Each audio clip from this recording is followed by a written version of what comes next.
I need new music. This is the JJO Discover New Music Podcast. Well, welcome everybody to another episode of Discover New Music. Joining me today, very excited, Nick Martin, Sleeping with Sirens, and we got new music to talk of for Sleeping with Sirens. Nick, how are you, my friend? Doing well, brother. How are you? I'm doing great. I know you guys are excited because the album is out now and ending in itself finally. And that actually, your reaction right there kind of leads me into my first question because it dropped June 12th. It's out there. And I always like to ask this question when an artist has released the album because you spend so much time with it, living in this world of recording, writing, editing, re-recording, re-editing, reproducing, whatever it may be. And now it's out there. It's in the ether. Does it feel different? Does it sound different? Where's the band at now that it's out in the world? It feels great, but it definitely feels different. You know, you spend so much time on something and you're so deep into it that there's just a certain point where you're like, I don't even know, is this good? Are people going to like this? But yeah, it just feels... It feels very surreal. You know, it's like it's your baby. You know what I mean? Like it's something that you spend all this time on nurturing and developing and building, and then when it finally comes out, you're like, all right, like do your thing. Let's see what happens. But it seems like it's been very, very positive. It's still overwhelming. I'm still processing. It takes me a long time to really process when records come out, so I'm still just like in the throes of it right now. I can only imagine, and you said something there that I'm sure is for any artist, anyone in that creative space. You may think it's great, but then you don't know what the critics are going to say, what the fans are going to do. Is it going to be a time for them to go hit the bathroom during your new single or grab a beer? And you're like, oh. So, I spent some time listening to it as I was prepping for this interview, and you guys really just came out swinging here on this 8th album, and it really is a treat for new fans and old of Sleeping with Sirens. So go check it out. It's been a couple years since Complete Collapse, 4 to be exact. And I know you guys are always kind of living in a creative space. You're writing, you're touring. It's not like you just record an album and then go, all right, see you later, Bob's your uncle.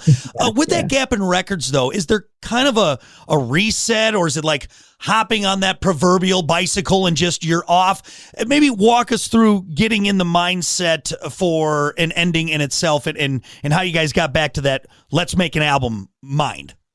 Yeah, I think that there is a reset. And I think when we spend time on the road and those years that go by, it kind of gives us a time to breathe and develop whatever the next chapter is for the band, right? Yep. So I think we spent a lot of time on this record, which is actually not normal for us. Typically, we'll spend a couple months in a studio, bang it out, let's put it out.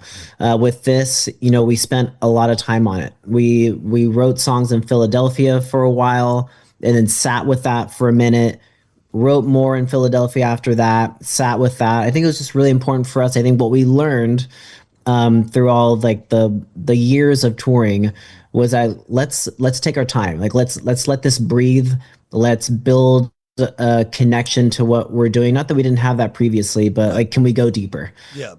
So I think that really lent itself to creating an ending in itself. And I think the years of touring also, gets us better with our playing. Like the chops are better, the riffs are better.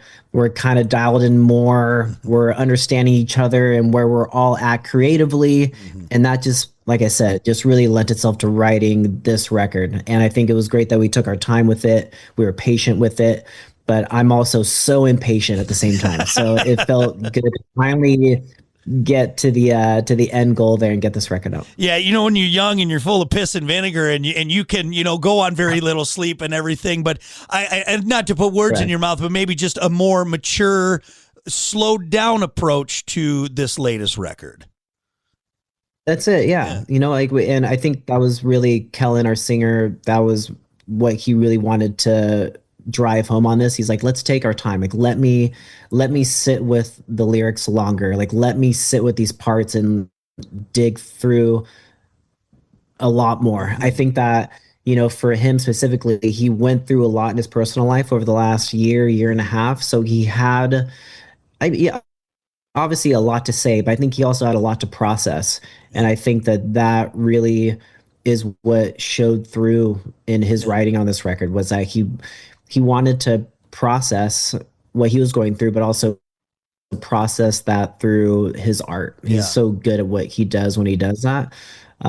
So really spending a lot of time on it was perfect timing for him as well, to digest and process what he was going through and put that down on paper. And then you wanting to do justice to the lyrics as well, and making sure that the music matches that same kind of level and brevity, if you will, and making sure that now the guitars and the drums and everything match this this time and space that you're in.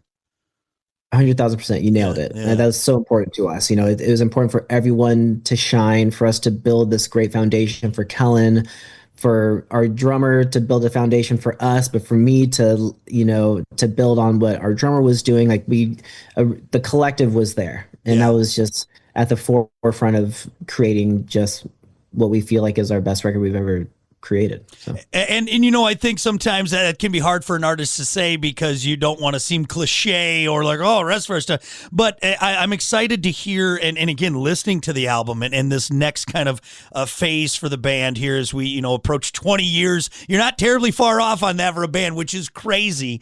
And so it's really exciting. Again, Ending in Itself, it's out now. It dropped June 12th. Will Yip produced this record, and that guy's got a hell of a resume. I mean, Lauryn Hill, Code Orange, Turnstile, just to name a few. What did he bring to it for the sound that you were guys were going for, and how did he help you guys get to that finish line and the soundscape of things, if you will? I think that what's great is that Will Yip comes from, he's cut from the punk rock cloth of, we're going to keep this real. And that means we're using all real instruments. We're using real guitars. We're using real drums. We're not going to overly process Kellen's vocals. We're not auto-tuning the shit out of everything. Like he created this environment where he just wanted everyone to play and to be pushed in a really motivating way. He just knew that we're all good players. We're great players. And he was like, let's have that shine. You guys don't need to, we don't need to overproduce this. Yeah. So he just facilitated an environment where everyone could be creative. Everyone had a voice.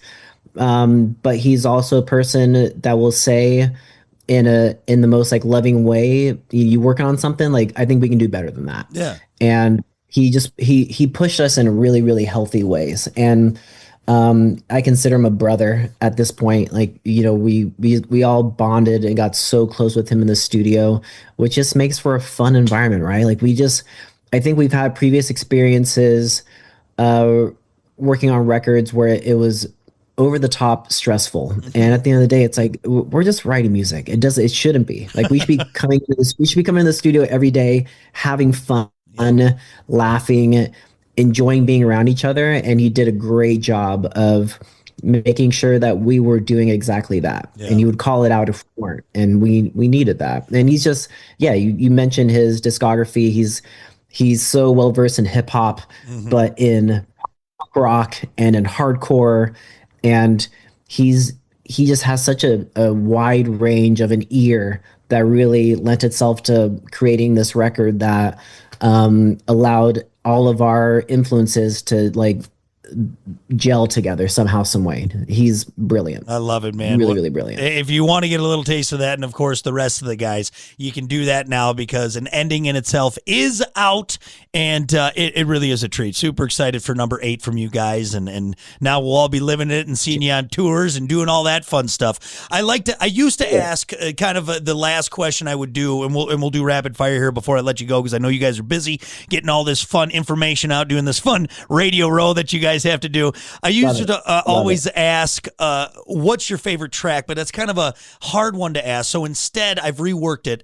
I want you to imagine you're out in a field for some reason, but an alien lands down and he says, hey, I got time to listen to one song on your new record before I have to go up to my alien buddies. And let's not put any stakes in it where it's like, if he doesn't like the song, the world's going to be over to like Mars Attacks, you know, but he just wants to hear it. So you got a CD player, anti-skip on, you're ready to go. You put the headphones on his little gray ears. what song are you going to play them from an ending in itself? Title track and ending in itself. Very track nice. 1. And big reason why is that I feel like that's a very well-rounded song for the record. Yep. But also, I'm thinking, okay, if I'm gonna play this for an alien and he has to start on a CD, I'm gonna tell him to start at track 1 because then he has to listen to the rest of the record. He's like, I got to hear more. And I tell you Yeah, what, that's it. That's it. Yeah. the breakdown in that song is just Kellen's voice is so beautiful. The guy hasn't lost a step in all these years, but that breakdown, and you got a little finger tapping, I think, in there as well. And it's just, it's a brilliant opening track. Thank you, brother. That's right up there with, Back in Black, and you just put it on. You're like, oh, okay, I see. Hell's Bells. Here we go. This is what we're going to do. So I love it. We're in good company if Yes. you're bringing up CDs. You came out of the gate with it. Well, there you go. Go check it out. An ending in itself from Sleeping with Sirens. Now, before you go, that we got the important stuff out of the way. Let's do rapid fire. There's no wrong answers. There's no wrong answers in this. You just go with your gut. Let's start with this. Riff first or lyric first? Ooh, riff first. Riff first. Guitar guy, I figured you'd say that. Yeah. It's nice. Then you build around it. You build It's tough because I can go both ways because Kellen can have a vocal idea and then I can build off that too. Yeah. Would you rather listen to the whistle solo in Winds of Change or Patience? Both good. Patience. Very nice. Patience. Very nice. Sneakers or sandals? Sneakers. Take on Me or Take Me Home Tonight? Take on Me. Very nice. Take on Me. Very nice. One of the greats. Choco Taco or Flintstone Push Pop? Oh man, Choco Taco all day long. My man. You're a San Diego guy, so you like tacos either way. Fish taco all the time. Yeah, that's right. Hell yeah. Come on now. Okay, how about this? On a scale of 1 to 10, 10 being most attractive, where do you put Bugs Bunny in drag? 10. Hot. He does look good. I think it's the hips. He gets hips when he's wearing the dress. It's the weirdest thing. That's it, man. The hips, dude. Got the lipstick going. Game over, man.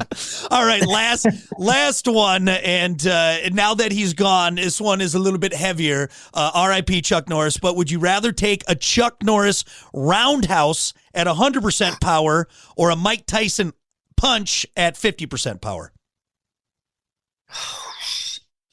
I think I would do the roundhouse. Mike Tyson hits way too hard. Even at 50%, it'd be game over. Right. I think a roundhouse, even in some action jeans and cowboy boots, you're going to walk away. Maybe a loose tooth. Okay. But Tyson's going to kill you. I mean, you're dead. Yeah, he will. 50% is like the most deadly punch. All right. Thank you for humoring me. More importantly, thank you so much, Nick, for talking new music. Sleeping with Sirens, an ending in itself, out now. Go get it and then go see him on tour. Really appreciate it, brother. Thank you. Thank you, brother. Thank you so much, man. Appreciate it. Listen, rate, share, subscribe. Discover new music now at WJJO.com, in the JJO app, or wherever you get your podcasts. Brock has a new interview every Thursday evening between 6 and 7. 94.1 JJO.